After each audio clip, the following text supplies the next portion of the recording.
ಸಿದ್ದರಾಮಯ್ಯ ರಾಷ್ಟ್ರ ರಾಜಕಾರಣಕ್ಕೆ ಹೋಗ್ತಾರೆ ಅಂತ ಅನ್ನಲ್ಲ. ಚನ್ನರಾಯಪಟ್ಟಣದಲ್ಲಿ ಈ ರೀತಿ ಸಚಿವ ಕೆ.ಎನ್. ರಾಜಣ್ಣ ಅವರು ಸ್ಟೇಟ್ಮೆಂಟ್ ಕೊಟ್ಟಿದ್ದಾರೆ. ರಾಷ್ಟ್ರ ರಾಜಕಾರಣಕ್ಕೆ ಹೋಗುವ ಮನಸ್ಥಿತಿ ಅವ್ರಿಗಿಲ್ಲ.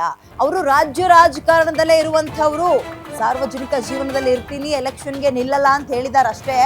ಅಂದ್ರೆ ಶಕ್ತಿ ಇರೋವರೆಗೂ ರಾಜ್ಯ ರಾಜಕಾರಣದಲ್ಲೇ ಇರ್ತಾರೆ ಅಂತ ರಾಜಣ್ಣ ಅವರು ಹೇಳಿದ್ದಾರೆ.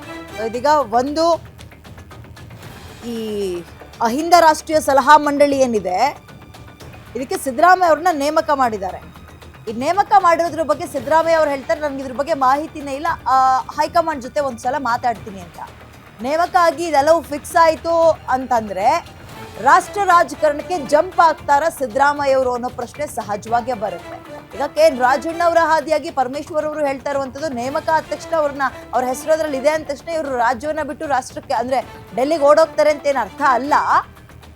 ಅವರಿಗೆ ಇದ್ರ ಬಗ್ಗೆ ಹೆಚ್ಚಿನ ಆಸಕ್ತಿ ಇದೆ ಅಂಡ್ ಅನುಭವ ಇರುವಂತವ್ರು, ಹಿಂದಿನಿಂದಲೂ ಕೂಡ ಅದರ ಪರವಾಗಿ ಧ್ವನಿ ಎತ್ತಿದವರು, ಹಾಗಾಗಿ ಅವರ ಹೆಸರಿದೆ. ಅವರ ಶಕ್ತಿ ಇರೋವರೆಗೂ ಕೂಡ ರಾಜ್ಯ ರಾಜಕಾರಣದಲ್ಲೇ ಇರ್ತಾರೆ ಸಿದ್ದರಾಮಯ್ಯ ಅಂತ ರಾಜಣ್ಣ ಅವರು ಕೂಡ ಅದೇ ಸ್ಟೇಟ್ಮೆಂಟ್ ಅನ್ನ ಕೊಟ್ಟಿದ್ದಾರೆ.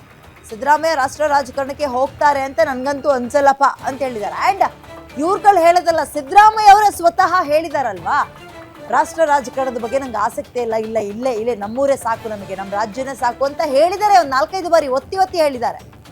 ಇದರ ನಡುವೆಯೂ ಅವ್ರಿಗೆ ಆಸಕ್ತಿ ಇಲ್ಲ ಅಂದ್ರೂ ಕೂಡ, ಅವ್ರು ಬೇಡ ಅಂತಂದ್ರೂ ಕೂಡ ಯಾಕೆ ಇದ್ರೊಳಗೆ ಅವ್ರನ್ನ ತುರುಕ್ತಾ ಇದ್ದಾರೆ ಗೊತ್ತಿಲ್ಲ. ಪ್ರಶ್ನೆ ಸಹಜವಾಗೇ ಬರೋದು, ಇವ್ರು ಹೇಳ್ತಾ ಇದ್ರಲ್ಲಪ್ಪ, ಇನ್ನೊಂದು ಪವರ್ ಶೇರಿಂಗ್ ಆಗುತ್ತೆ, ಸೆಪ್ಟೆಂಬರ್ ಅಕ್ಟೋಬರಲ್ಲಿ ಕ್ರಾಂತಿ ಆಗುತ್ತೆ, ಬದಲಾವಣೆ ಆಗುತ್ತೆ CM ಕುರ್ಚಿ ಅಂತ. ಅದಕ್ಕೇನಾದರೂ ಪೂರಕ ವಾತಾವರಣ ನಿರ್ಮಾಣ ಮಾಡ್ತಾ ಇದೆಯಾ ಹೈಕಮಾಂಡ್ ಈ ರೀತಿಯಾಗಿ? ಸಿದ್ದರಾಮಯ್ಯ ಅವ್ರನ್ನ ಸೇಫ್ ಆಗಿ ಆ ಚೇರಿಂದ ಕರ್ಕೊಂಡೋಗಿ ಅಲ್ಲಿ ಕೂರಿಸೋದು, ಡೆಲ್ಲಿ ಕರ್ಕೊಂಡು ಹೋಗೋದು, ಸೊ ಇಲ್ಲಿ ಚೇರ್ ಖಾಲಿ ಮಾಡಿಸ್ಕೊಡೋದು ಬೇರೆಯವ್ರಿಗೆ, ಇಂತಹದ್ದೇನಾದ್ರೂ ಆಗ್ತಾ ಇದೆಯಾ? ನೋಡಿ, ಸಿದ್ದರಾಮಯ್ಯನವರು ರಾಷ್ಟ್ರ ರಾಜಕಾರಣಕ್ಕೆ ಹೋಗ್ತಾರೆ, ಅವ್ರ ಆತದ ಮನಸ್ಥಿತಿ ಇದೆ ಅಂತ ನನಗೆ ಅನಿಸಿಲ್ಲ. ಅವರು ರಾಜ್ಯ ರಾಜಕಾರಣದಲ್ಲೇ ಇರೋಂಥವ್ರು. ನಿನ್ನೆ ಮೊನ್ನೆ ಹೇಳಿದರೆ, ನೀವೇ ಪತ್ರಿಕೆಯಲ್ಲಿ ಹಾಕಿದರೆ, ಮುಂದೆ ನಾನು ಸಾರ್ವಜನಿಕ ಜೀವನದಲ್ಲಿ ಇರ್ತೇನೆ, ಆದ್ರೆ ಚುನಾವಣೆಗೆ ಸ್ಪರ್ಧೆ ಮಾಡಲ್ಲ ಅಂತ ಹೇಳಿದ್ದಾರೆ. ಅವರು ರಾಷ್ಟ್ರ ರಾಜಕಾರಣಕ್ಕೆ ಹೋಗೋದಿಲ್ಲ, ರಾಜ್ಯ ರಾಜಕಾರಣದಲ್ಲೇ ಸಕ್ರಿಯವಾಗಿ ಅವ್ರ ಶಕ್ತಿ ಇರೋವರೆಗೂ ಇರ್ತಾರೆ.